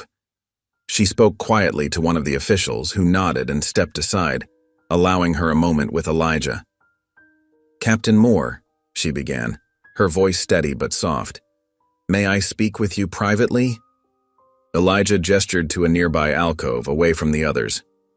Maria's professional demeanor softened slightly as she gathered her thoughts. "My father was a pilot," she said, her accent carrying hints of both Swiss German and Caribbean cadence. "He flew for 20 years, always as co-pilot.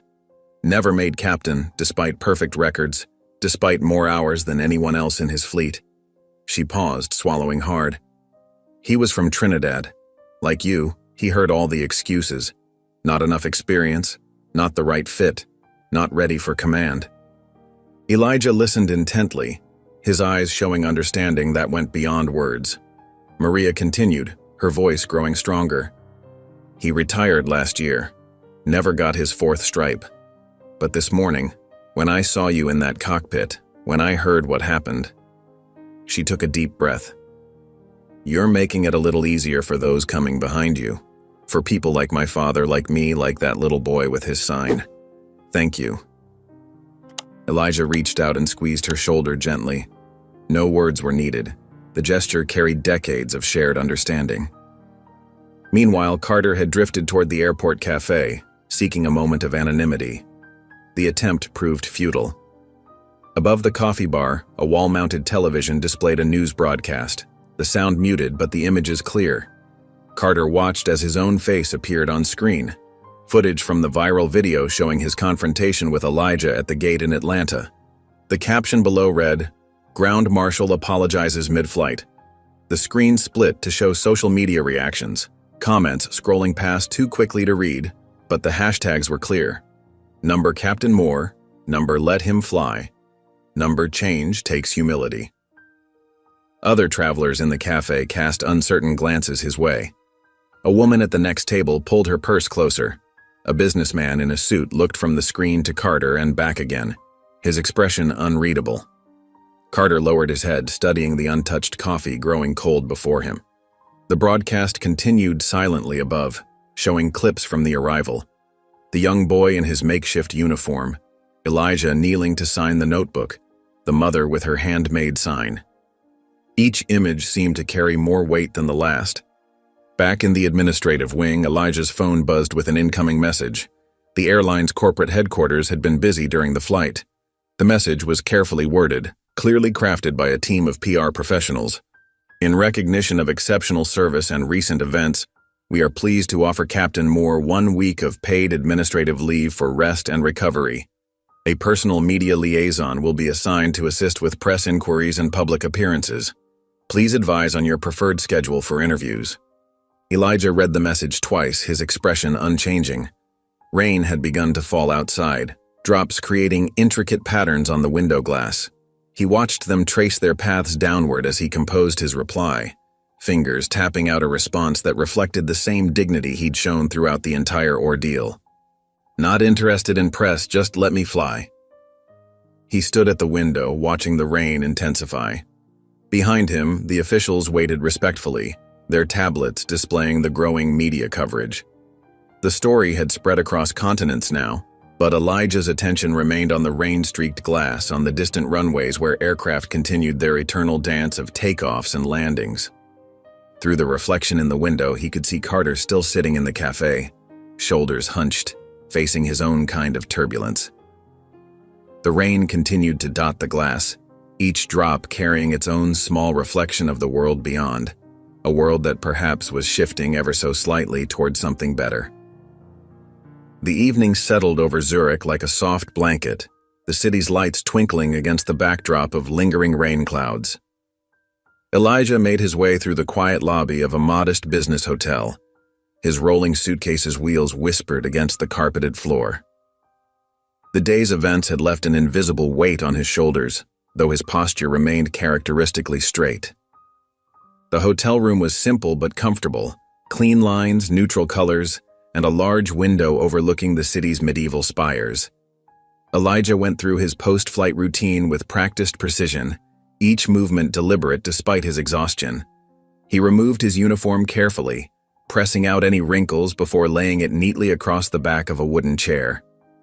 The 4 stripes on the sleeve caught the warm lamplight, gleaming softly. The room service menu sat on the desk, its pages slightly worn at the corners. Elijah picked it up, scanning the offerings without really seeing them at first. His mind wandered back to Atlanta, to the gate, to the long flight across the Atlantic. Finally focusing, he picked up the room phone and ordered a simple meal: grilled chicken, steamed vegetables, and a pot of chamomile tea. While waiting for his dinner, Elijah performed his usual hotel room checks, adjusting the temperature, testing the shower's water pressure, ensuring the alarm clock was set correctly. These small rituals helped ground him, bringing order to the chaos of the day's events. When the food arrived, he thanked the server quietly and carried the tray to the small table by the window. The city spread out before him, its ancient architecture blending seamlessly with modern buildings. The rain had slowed to a gentle drizzle, creating a peaceful atmosphere that seemed worlds away from the tension of the past 24 hours.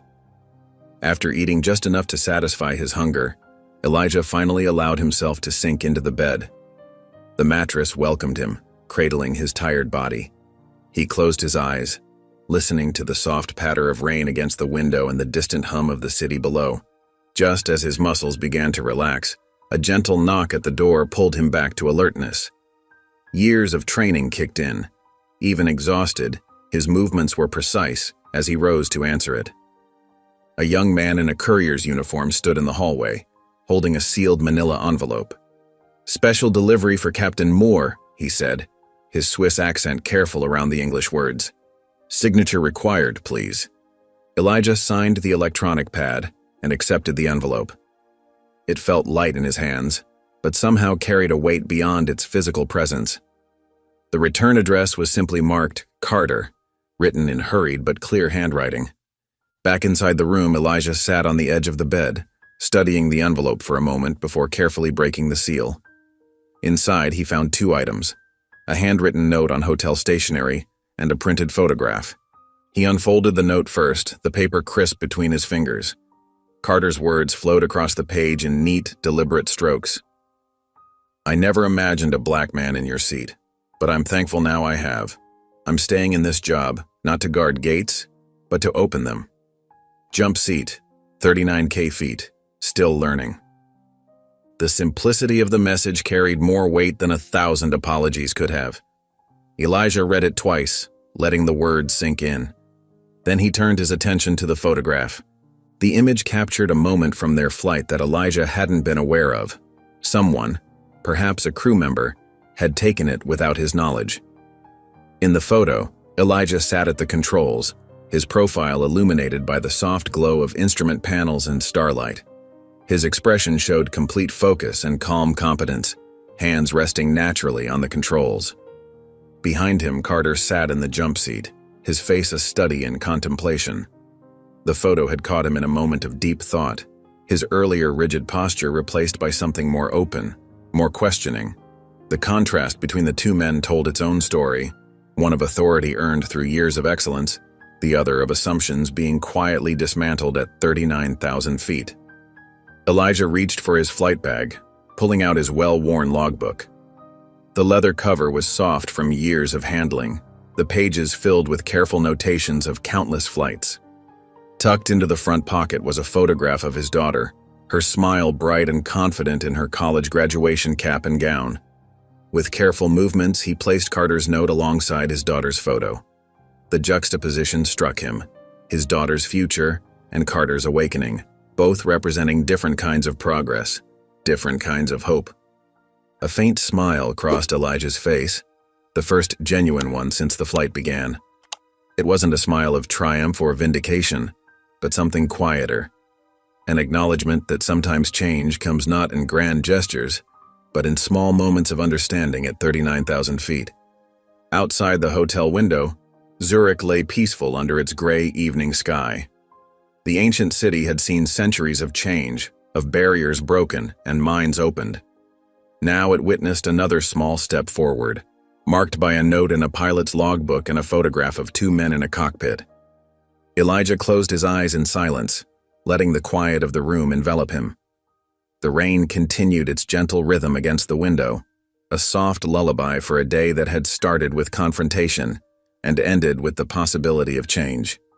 3 days later, the familiar bustle of Hartsfield-Jackson Atlanta International Airport welcomed Elijah home. The terminal's fluorescent lights cast their usual sterile glow as he made his way through customs, his pilot's uniform still crisp despite the long flight. His rolling suitcase's wheels clicked rhythmically against the polished floor as he headed toward the employee shuttle area. The airport felt different somehow, not in its physical appearance. The same signs still hung overhead, the same announcements still echoed through the corridors, but in the way people looked at him. Staff members who passed by offered respectful nods, their eyes holding recognition, where before there might have been indifference. Near the shuttle stop, Mr. Johnson, the elderly janitor who'd been working at the airport for over 2 decades, spotted Elijah. With a broad smile, he raised his hand in an exaggerated military salute, his eyes twinkling with warmth and humor. Elijah couldn't help but return the gesture with a genuine grin, appreciating the lightness of the moment. "Welcome back, Captain," Mr. Johnson called out, leaning on his mop handle. "Saw you made quite an impression while you were gone." Elijah adjusted his captain's hat and gave a modest shrug. "Just doing my job, Mr. Johnson. Same as you." "Ain't nothing just about what either of us do," the older man replied with a knowing look. "You keep flying high, Captain." The employee shuttle arrived right on schedule, its doors hissing open. Elijah boarded, nodding thanks to the driver who greeted him by name, something that hadn't happened before. The short ride to the crew facilities was quiet, giving him time to decompress from the long flight.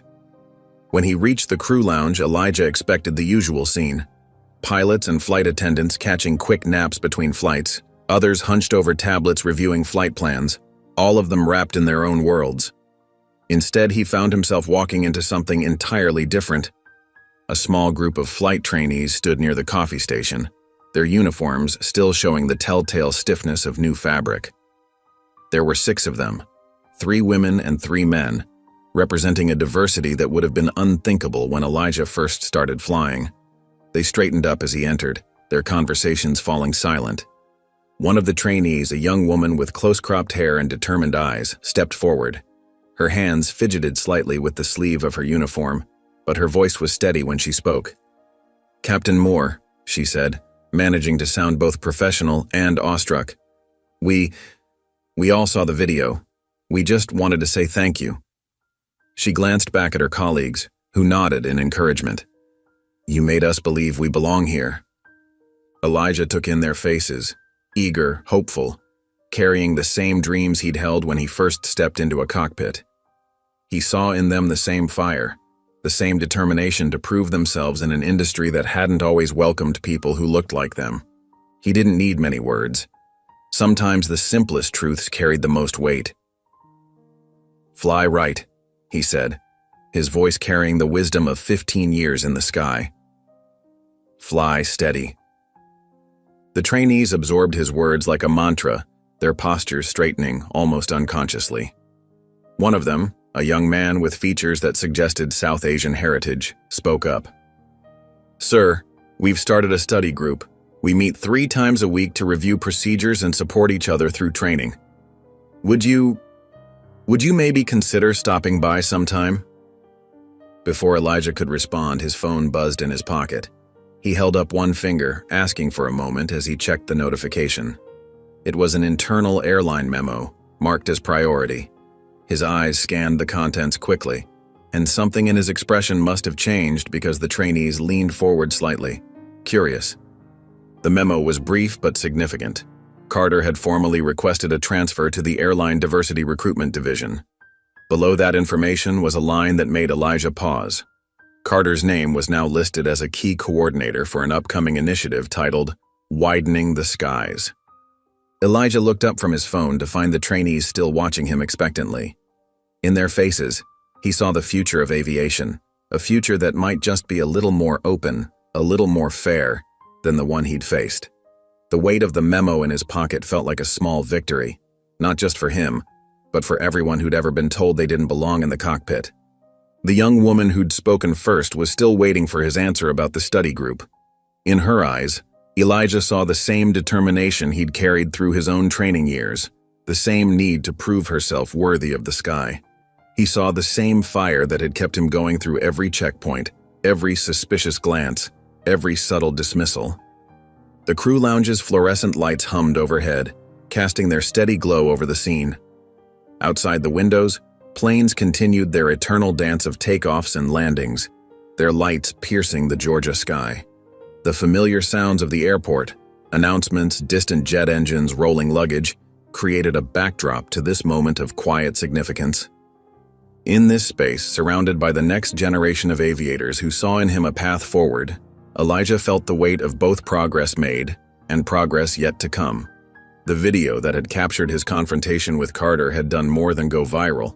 It had opened a door, sparked conversations, and maybe, just maybe, helped change the course of a few lives.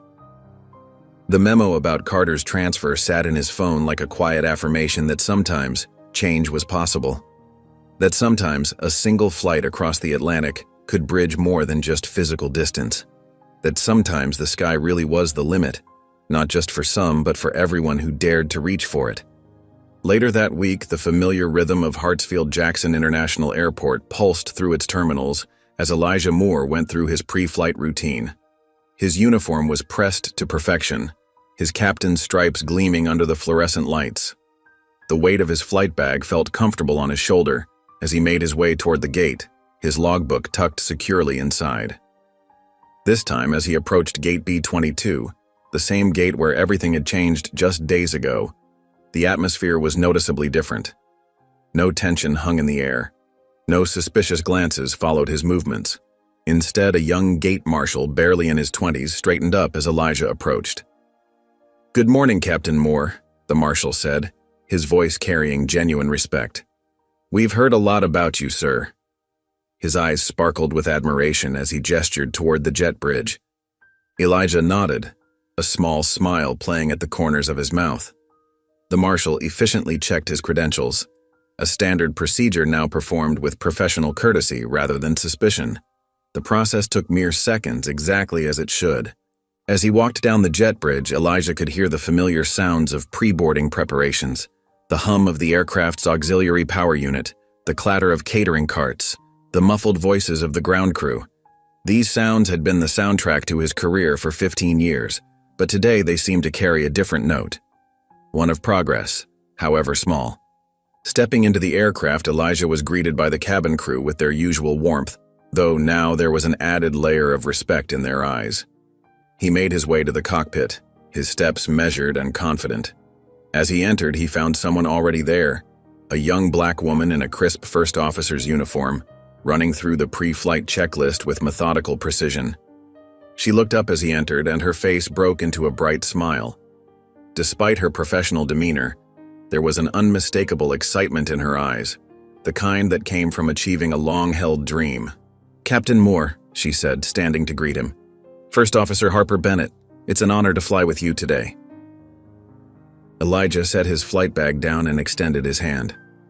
"Welcome aboard, First Officer Bennett. How long have you been with the airline?"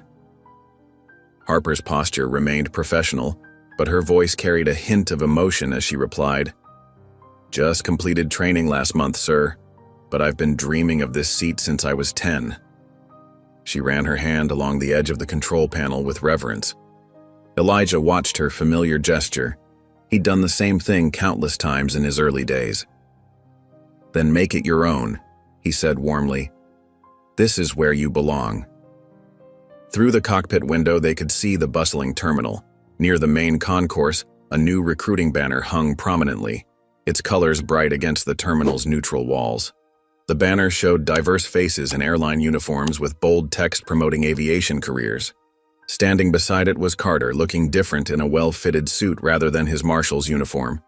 He was speaking animatedly to two high school students, gesturing toward various parts of the terminal as he led them on what appeared to be a tour. His body language was open and engaging, a far cry from the rigid stance he'd held just days ago. As if sensing their gaze, Carter looked up toward the aircraft. His eyes met Elijah's through the cockpit window. For a moment, they held each other's gaze. Then Carter gave a small, deliberate nod, not one of mere acknowledgement, but of understanding, of respect, of change in progress. Elijah returned the gesture, equally measured. Harper had already begun the pre-flight checks, her movements confident and precise. Elijah settled into his captain's seat, feeling the familiar embrace of the controls under his hands. The morning sun was just beginning to peek over the horizon, painting the sky in shades of purple and gold. Ground crew signals indicated they were ready for pushback. The engines hummed to life under their careful preparation. Harper's voice was clear and professional as she communicated with the tower. Everything moved with the precision of a well-orchestrated dance. As they taxied toward the runway, the first rays of sunrise broke through the clouds. The aircraft aligned perfectly with the runway centerline, ready for takeoff. Elijah's hands rested on the controls with the calm certainty that came from thousands of hours in the air. The tower gave them clearance. The engines roared with building power. The aircraft began its roll down the runway, gathering speed with graceful determination. As they lifted off, the clouds parted before them, revealing a vast, clear sky that seemed to stretch endlessly ahead. Beside him, Harper handled her duties with quiet competence. Below them, Atlanta grew smaller, the airport where so much had changed, becoming just another collection of buildings and runways. But up here, in the realm where Elijah had always felt most at home, everything was exactly as it should be. No speeches were needed. No headlines would mark this flight.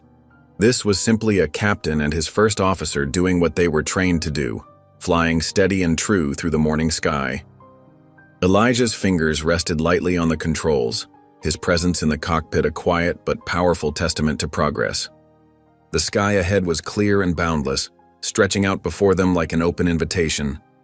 In the cockpit of this aircraft, 15 years of experience met fresh enthusiasm, creating a perfect balance of wisdom and promise. This was what moving forward looked like, not with fanfare or proclamations, but with quiet dignity and unwavering pride. As they climbed to their cruising altitude, the sun continued its ascent alongside them, casting long rays through the cockpit windows. Elijah and Harper worked in comfortable synchronization, their focus entirely on the task at hand. This was their domain now, a shared space where both of them had earned their right to be, where both of them belonged. 1 week later, sunlight filtered through the high windows of a modest auditorium at the Atlanta Aviation Academy. The space buzzed with quiet energy as students filtered in, their excited whispers echoing off the walls. Handmade banners declaring First Flight Career Day for aspiring pilots hung from the rafters, their letters carefully painted in bold blues and whites. Elijah Moore sat in the back row, dressed in jeans and a casual button-down shirt, a stark contrast to his usual crisp uniform. Without his captain's stripes, he blended easily into the crowd of parents and mentors who had come to support the young dreamers. His presence was intentionally low-key. This wasn't his show. The auditorium filled steadily with students of all backgrounds. Some wore aviation-themed t-shirts, others clutched notebooks covered in airplane stickers. A group of teenage girls huddled together, discussing flight patterns they'd learned in ground school. Near the front, a young boy in a wheelchair studied a model aircraft with intense concentration. The morning light caught dust motes dancing in the air as the last few attendees found their seats. The room hummed with potential. Dozens of young people, each carrying their own sky-high dreams. Elijah observed them all quietly, his arms crossed, his expression thoughtful. He recognized that look of determination in their eyes. He'd worn it himself for 15 years.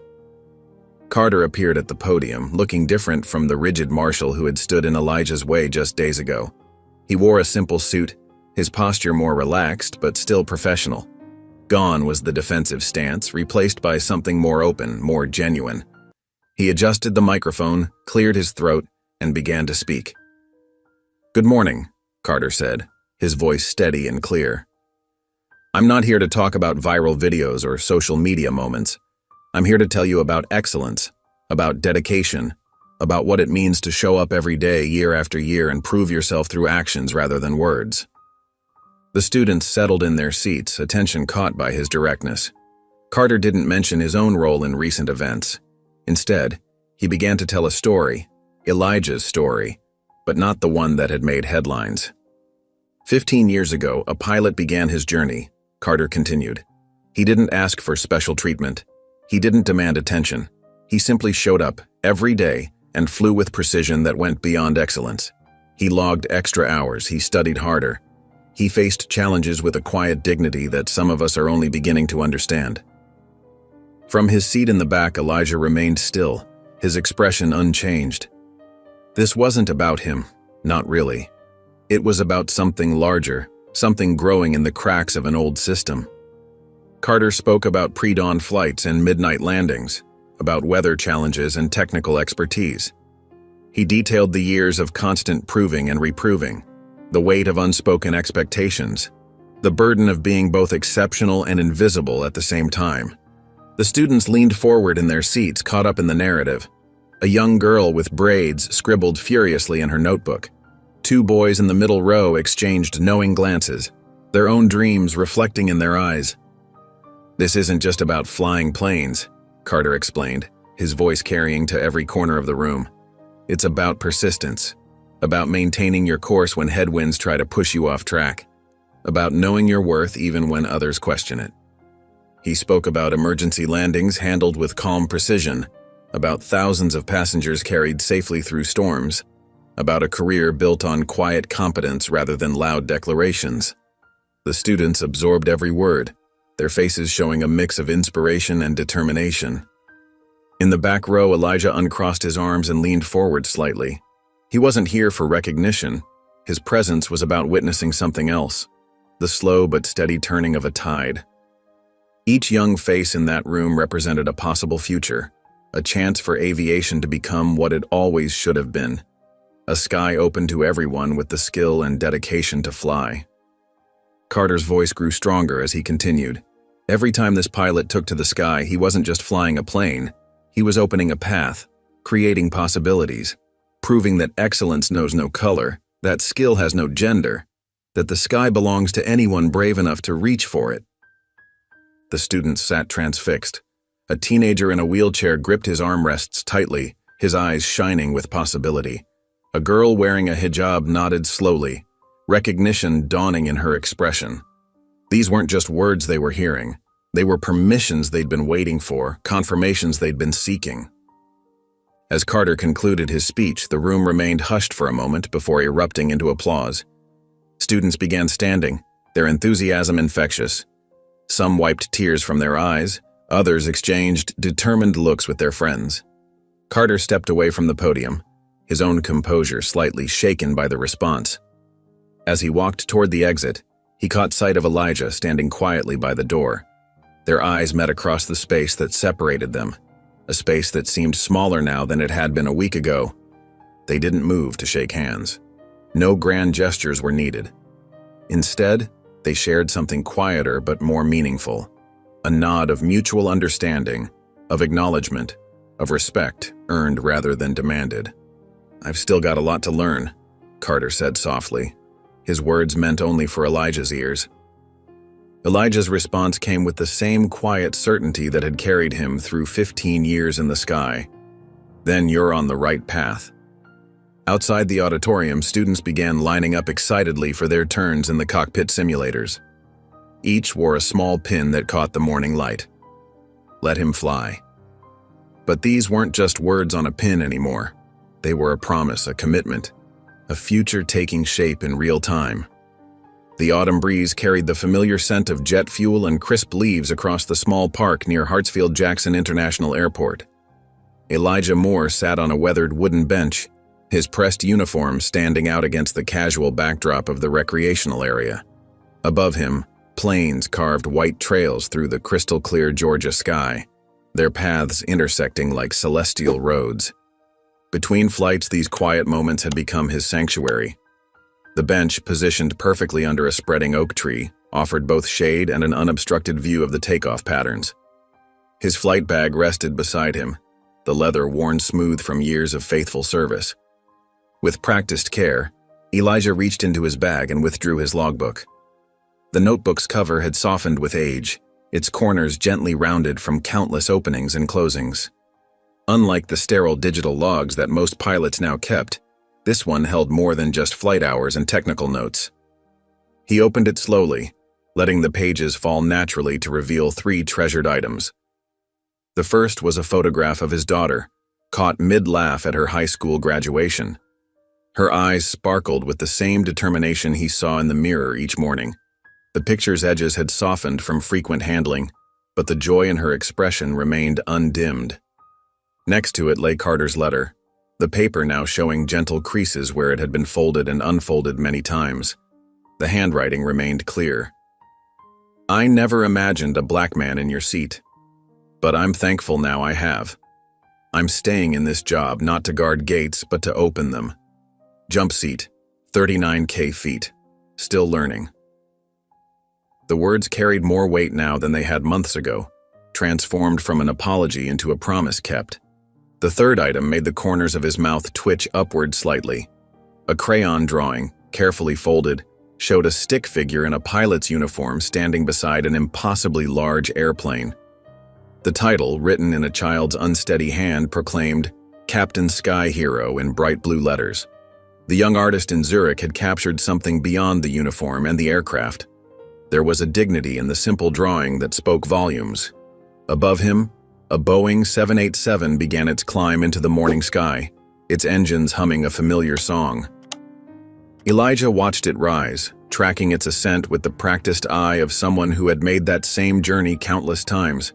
The sun caught the aircraft's wings, making them gleam like polished silver. His phone buzzed against his leg, interrupting his contemplation. Elijah retrieved it, noting the airline's executive office number in the sender field.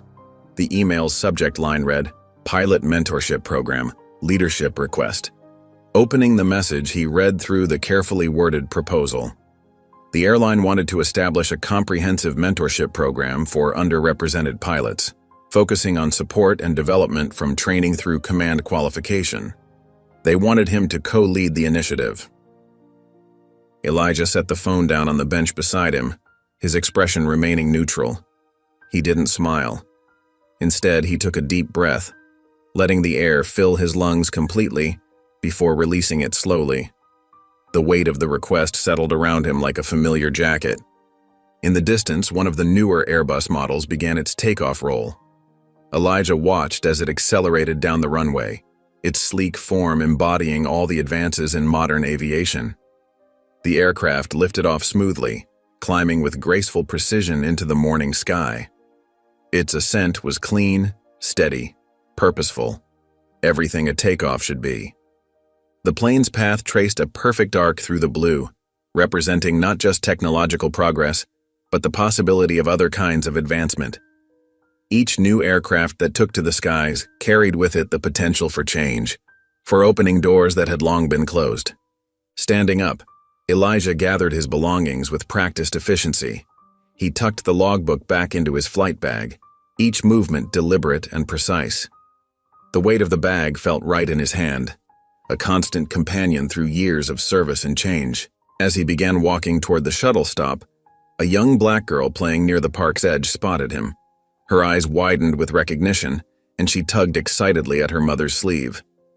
"That's the captain from the story," she exclaimed, her voice carrying clearly across the morning air.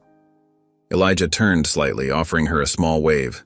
Nothing grand or showy, just a quiet acknowledgement. The girl beamed back, clutching her mother's hand tightly, her face glowing with possibility. Moving toward the terminal, Elijah's steady stride carried him forward, while behind him, aircraft continued their eternal dance through the sky. Jets crisscrossed overhead, their contrails weaving patterns against the blue canvas. But now, each one of those planes represented something more than just a flight number or a destination. Each cockpit held a seat that could belong to someone who had never before imagined themselves there. Someone who just needed to be shown that the sky was open to them too. The shuttle stop stood ahead, its simple shelter catching the morning light. Around it, airport employees waited for their rides, some in maintenance uniforms, others in flight crew attire. A few nodded to Elijah as he approached, quiet respect in their gestures. Above them all, the planes continued their steady procession into the endless blue, each one carrying not just passengers, but possibilities.